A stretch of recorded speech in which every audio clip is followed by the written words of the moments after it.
Good morning. I'm Thomas Kamei from San Francisco. I'm 17 years old, and this is my 10th consecutive annual meeting.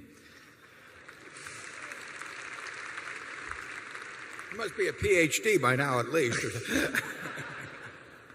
Mr. Buffett and Mr. Munger, I'm curious about what you think is the best way to become a better investor.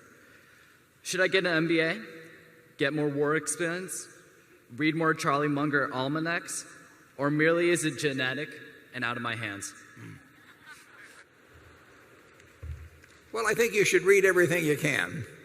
I can tell you in my own case, I think by the time I was, well, I know by the time I was 10, I'd read every book in the Omaha Public Library that had anything to do with investing, and many of them I'd read twice. So I don't think there's anything like reading, and not just as limited to investing at all, but you just got to fill up your mind with various competing thoughts and sort them out as to what really makes sense over time. And then once you've done a lot of that, I think you have to jump in the water, because investing on paper and doing, and investing with real money, is like the difference between reading a romance novel and doing something else. So there is nothing like actually having a little experience in investing, and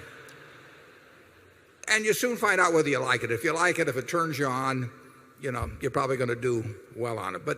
And the earlier you start, the better in terms of reading. But I read a book at age 19 that formed my framework for thinking about investments ever since. I mean, what I am doing today at 76 is running things through the same thought pattern that I got from a book I read when I was 19. And I read all the other books too, but you have to read a lot of them to know which ones really do jump out at you and which ideas jump out at you over time. So I would say that read and then on a small scale, in a way that can't hurt you financially, do some of it yourself.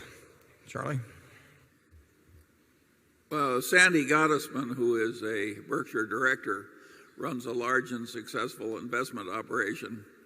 And you can tell what he thinks causes people to learn to be good investors by noticing his employment practices.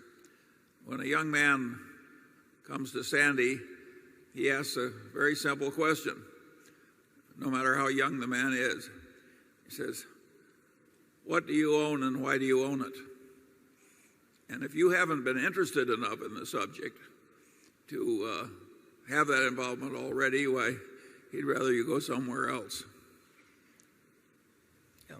It's that whole idea that you own a business, is vital to the investment process. I mean, if you were going to buy a farm, you'd say, I'm buying this 160-acre farm because I expect that the farm will produce 120 bushels an acre of corn, or 45 bushels an acre of soybeans, and I can buy the fertilizer. You go through the whole process. It'd be a quantitative decision, and it would be based on pretty solid stuff. It would not be based on what you saw on television that day. It would not be based on what your neighbor said to you or anything of the sort. It's the same thing with stocks. I used to always recommend to my students that they take a yellow pad like this, and if they're buying 100 shares of General Motors at 30, and General Motors has whatever it has out, 600 million shares or a little less, that they say, I'm going to buy the General Motors company for $18 billion, and here's why. And if they can't write a good essay on that subject, they've got no business buying 100 shares or 10 shares or 1 share at $30 per share, because they are not subjecting it to business tests. And to get in the habit of thinking that way, Sandy would have followed it up with the questions based on how you answered the first two questions that made you defend exactly why you thought that business was cheap at the price at which you were buying it. And any other answer, you'd flunk.